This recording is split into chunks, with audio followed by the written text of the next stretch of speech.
Баршаңызға ассалаумағалейкум. Қайырлы түн. Всем доброй ночи.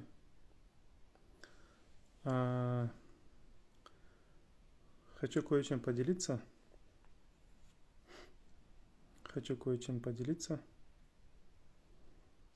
Мені естіп тұрсыздар ма? Жақсы естіп тұрсыздар ма?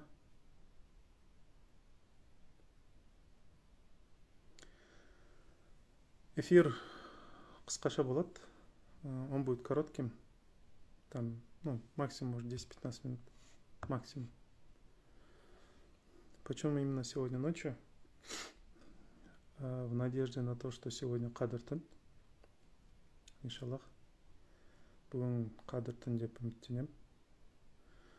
Мынандай нәрсе айтқым келеді. Этот эфир, бұл эфир не андай, қалай десем екен, Қадыр түн туралы білетін кісілерге емес. Бұл эфир Қадыр түн туралы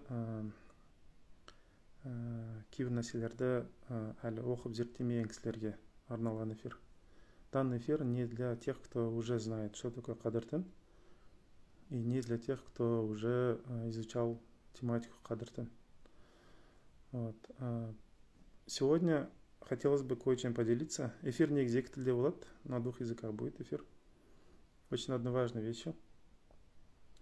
Есть кое-что, что может вам помешать Қадыр түнді правильно провести.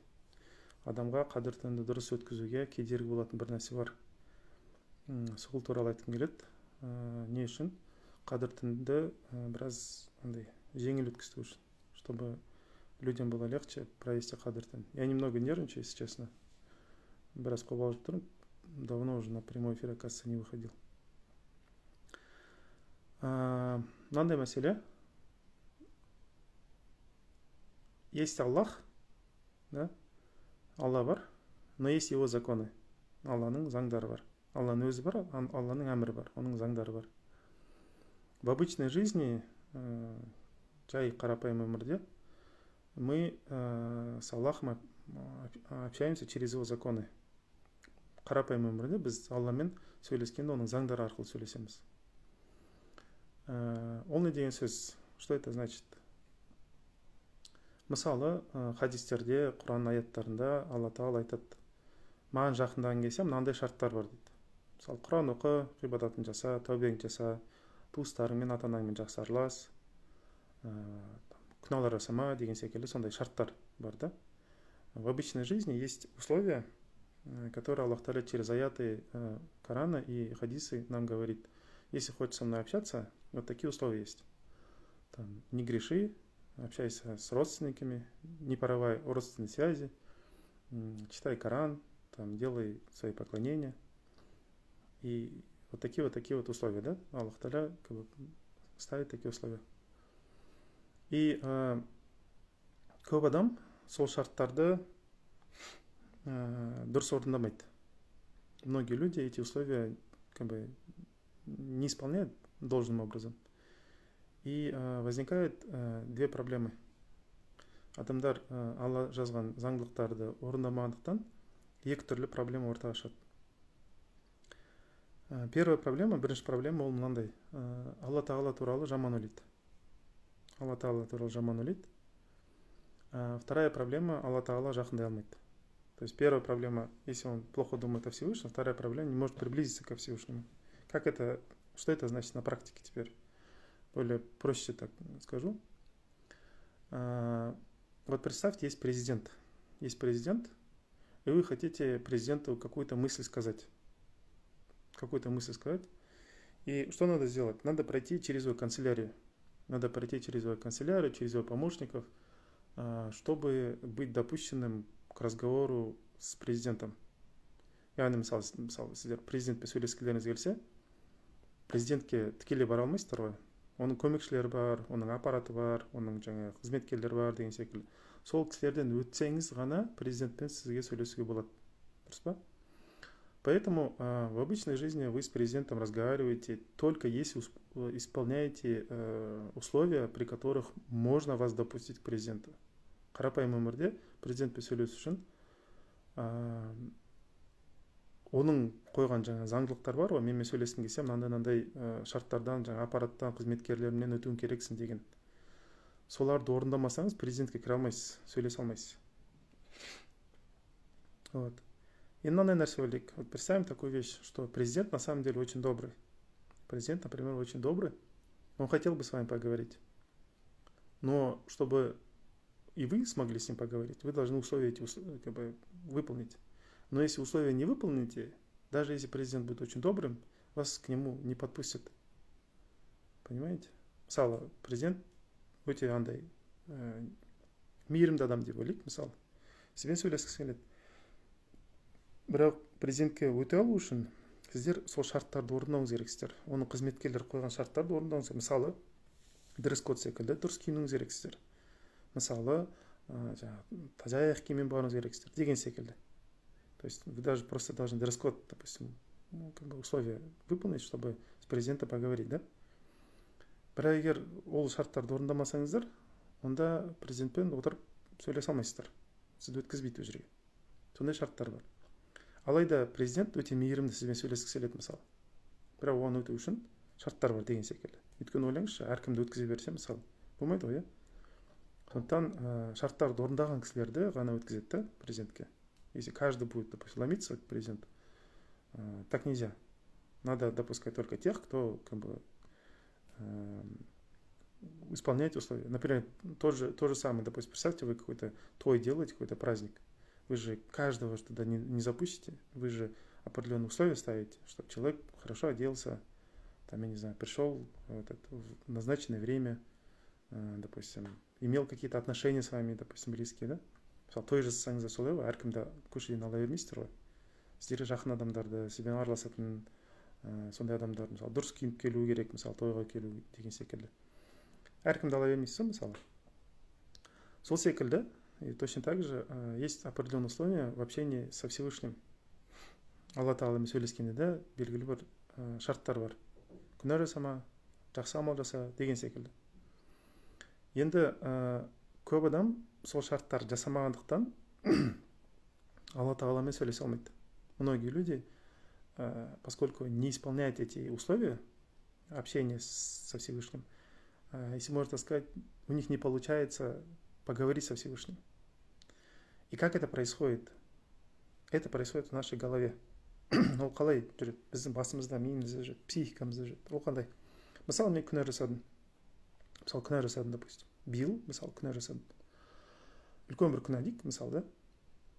И сол күнәні ойлап тұрамын мен. Мен, мысалы, күнә жасаған едім биыл. Осы қадір түнде Алла тағаламен сөйлесе алу үшін, осы қадір түнде Алламен сөйлесе алу үшін, оған дұғаларымды айта алу үшін, маған сол күнә туралы нәрселер, ойлар кедергі болып тұрады. Енді мен күнәһармын ғой, мен дұғаларым қабыл болмайды ғой, мені жақындатпайды ғой, мені тыңдамайды ғой, енді қателерім бар деп өз-өзіме есеп қисап беріп, өз-өзіме бір баға беріп қойғам, төмен баға бердім. Сол төмен бағаның себебімен Алла тағала менімен сөйлеспейді деймін. Ол дұрыс па? Ол негізі дұрыс, иә, ондай нәрсе бар. Егер мен үлкен күнә жасасам, мысалы, мысалы, барында зина жасадым деген секілді, барында ұрлық жасадым, барында бір қылмыс жасадым. Одан кейін Алла тағаламен сөйлессем, мысалы, енді кейбір нәрселер болмай қалуы мүмкін. Иә, мысалы, өйткені мен күнәларым бар деген сияқты, әлі тәубе еткен жоқпын, мысалы, оған деген сияқты. Ондай нәрселер бар деген сияқты. И қадір түн кезінде мен соны ойлап отырамын. Мен күнәларым бар, анан жасадым, мынан жасадым. Қай бетімен Аллахқа дұға жасаймын? Ол мен қабылдаймын, қабылдамаймын?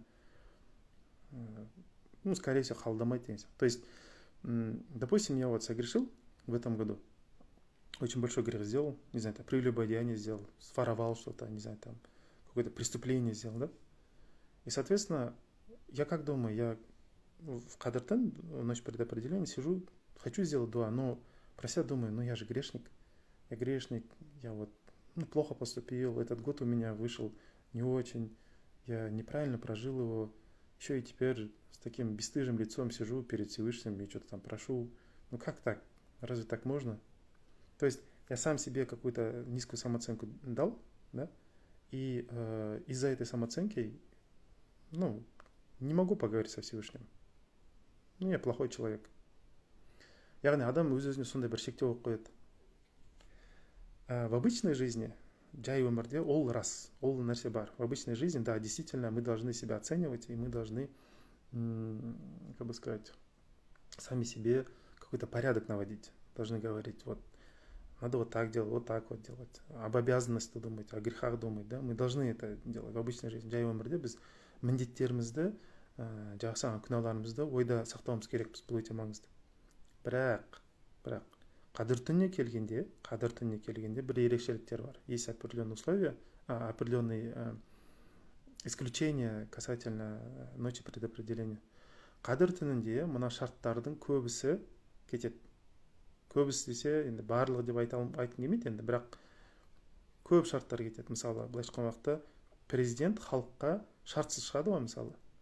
То есть, мысалы, праздниктар болады, әртүрлі мейрамдар болады. Сол кезде президент халықпен келіп, сіз бұл жерде шартсыз қолын ұстап, бүйтіп амандасып көріңізге болады, мысалы, күлімсіреп бір нәрсе сұрауыңызға болады, бірге фотоға түсуіңізге болады, мысалы, той мейрам секілді жерлерде президентпен оның шартсыз жанына келіп фотоға түсіп сөйлесуге болады. То есть праздничные дни, допустим, особые дни, вы можете без условий подойти к президенту, допустим, да, вот он, допустим, вышел на улицу, и вы тоже на улице его ждете, скажем так, вот, толпа, народ собрались, и вы можете подойти к нему, там, вопрос спросить, с ним сфотографироваться и так далее и тому подобное. То есть вас допускают, сізге рұқсат береді, да, президентпен сөйлесуге. Сол секілді қадір түнде сондай бір түн.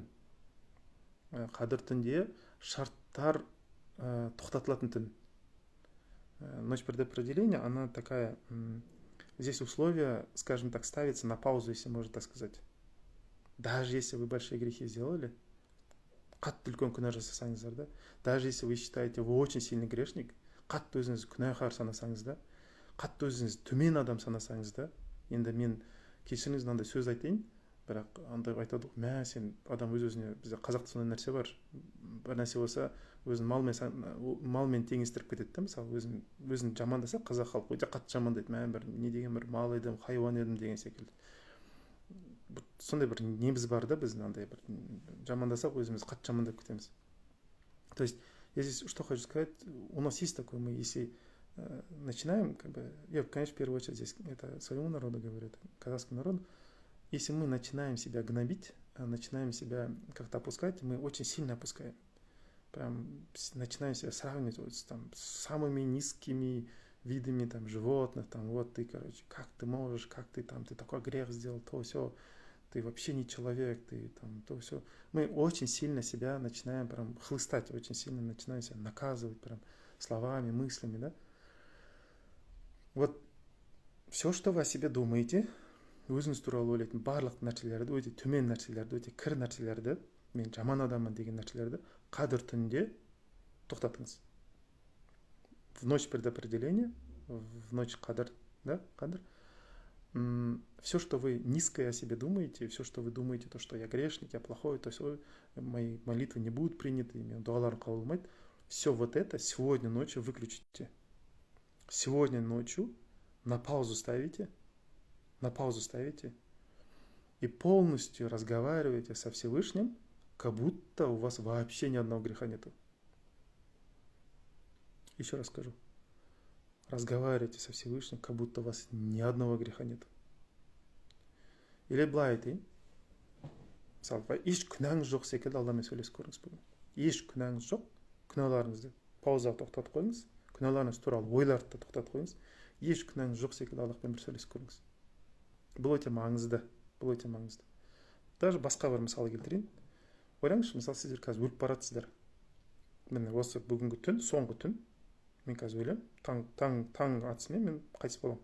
Соңғы түнім, иә күнәм көп, бірақ осы түні Алла тағала маған мынандай бір мүмкіншілік берді. Қалаған дұғаңды жасасаң, қалаған не қаласаң да, кез келген дұғаңды осы түні қабылдаймын.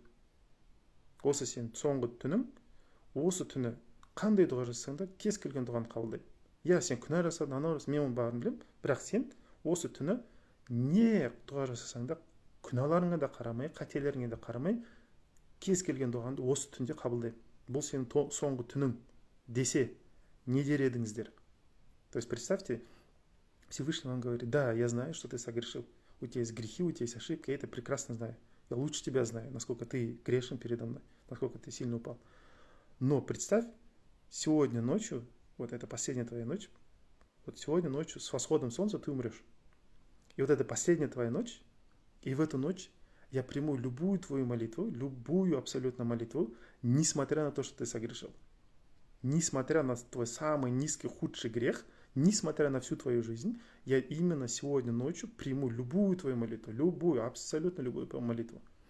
Все, что хочешь, проси. Все, что хочешь, проси. Проси для себя, для родных, для своего народа, для умы пророка, саллаху алейхи, для самого пророка, саллаху алейхи, для последующих поколений. Все, что захочешь, проси. Все, что захочешь, проси. И я не поставлю ни одного заслона, ни одного ограничения на твои дуа, на твои молитвы. Я ни одного ограничения не поставлю.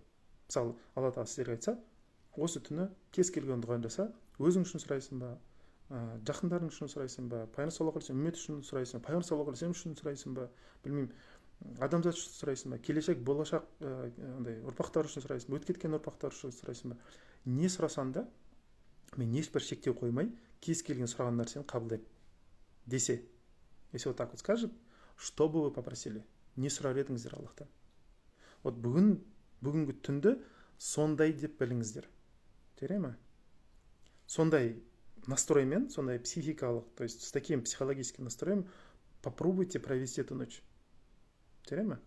Осы түні Алла тағала кез келген дұғамды қабылдайды, күнәма қарамастан, қатеме қарамастан, еш нәрсеге қарамастан, осы түні кез келген не айтсам да соның бәрін қабылдайды. Соны қабылдайды, ешқандай шек қоймайды деп ойлаңыздар да дұға жасап көріңіздер. Вот с такой ментальностью, с таким настроем попытайтесь сделать дуа. Ладно? Вот. В обычной жизни, да, есть условия. Жай қарапайым өмірде шарттар бар. Ол шарттарды орындамасаңыз, там дұғаларыңыз қабылдамайды деген нәрселер бар, тағаны деген секілді.